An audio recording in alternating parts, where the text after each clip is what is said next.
तो ईश्वरीय व्यवस्था में चले जाते हैं, उनका श्राद्ध जो है ईश्वर करेगा, आपको करने की क्या आवश्यकता है?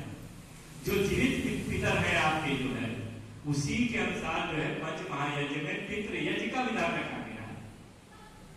कितना सुंदर व्यवस्था है। पितृ यज्ञ, पहला यज्ञ क्या है कोई बताएगा? पहला यज्ञ देव यज्ञ नहीं, पहला यज्ञ ब्रह्म यज्ञ। पहले सर्वप्रथम जो है ईश्वर को वरीयता दी गई है, जिसने हमें जो है यहाँ जो है इस पृथ्वी लोक पे जो है मनुष्य जीवन लेकर के भेजा है। उसका तो उपकार बहुत बड़ा है, तो उसके उपकार को छुपाया नहीं जा सकता, लेकिन उसकी उपकार को छुपाने के लिए उसका नाम तो लिया जा सकता है। तो ब्रह्म यज्ञ में ईश्वर की उपासना, ईश्वर के समीप हम लोग बैठने का प्रयास करते हैं, तो ब्रह्म यज्ञ होता है। दूसरा यज्ञ क्या होता है? देव यज्ञ।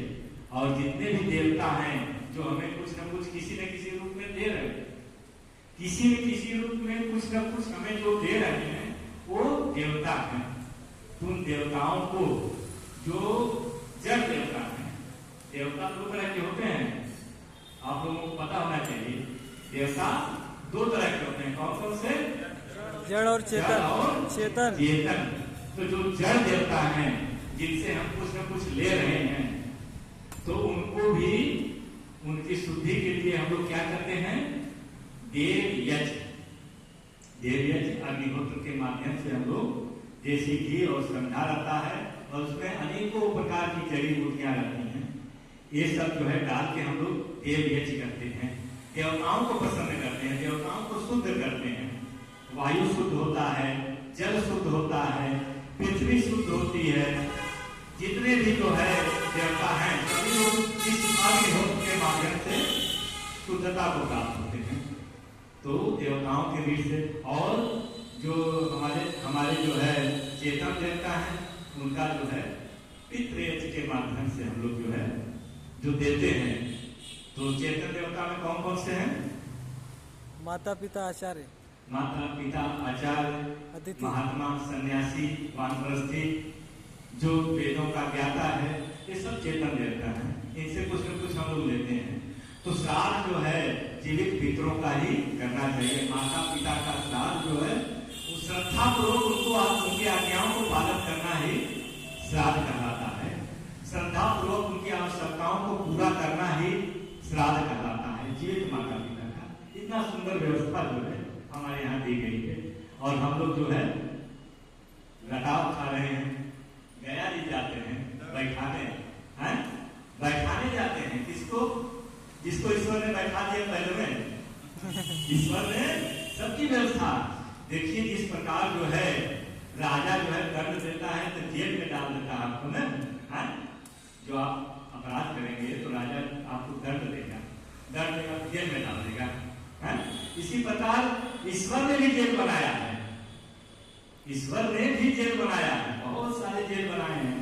आप अगर आप अपराध करेंगे तो उसके जो है न्याय से आप लोग वो नहीं हो पाएंगे, वो न्याय जरूर देगा। और उसकी जेल क्या क्या है?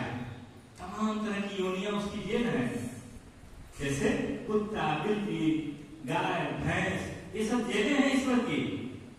किसी किसी जेल में जैसा आपका जो है वो रहेगा, वैसी जेल में आपको जो है जाना पड़ेगा।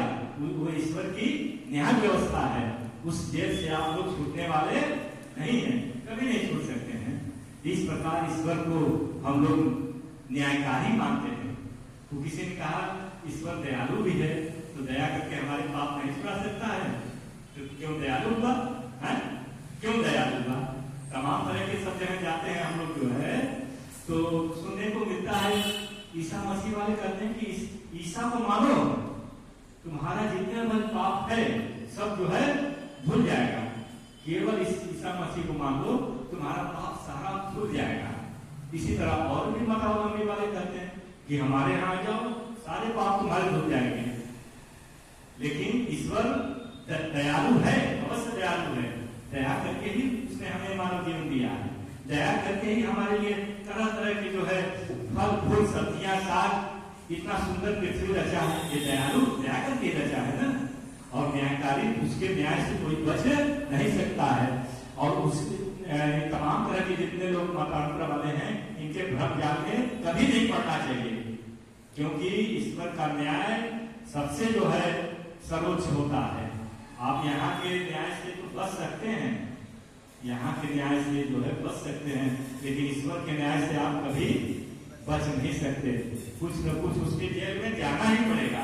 इस प्रकार हम अपने जीवन को जो है बढ़िया बनावे और जो संस्कारों वाला बनावे। जैसे एक मंत्र में आया था वेद मंत्र में कि हम लोग संस्कार वाले होंगे, संस्कार वाले होंगे तभी जो है अपने गलत जो है आदतों को छोड़ेंगे, अच्छी आदतों को ग्रहण करेंगे। इस प्रकार हमें जो है परमात्मा के जेल से बचने के लिए हम लोगों को हमेशा जो है ईश्वर का जो है गुणगान करना चाहिए। संध्या दोनों टाइम करना चाहिए, दोनों टाइम नहीं तो एक टाइम अवश्य जो है संध्या करना ही करना चाहिए। ये अपने जीवन में आप लोग जो है बना लें। इस प्रकार आपकी आध्यात्मिक उन्नति होती रहेगी और ईश्वर से सानिध्यता प्राप्त होती रहेगी। इसी के साथ जो है चलिए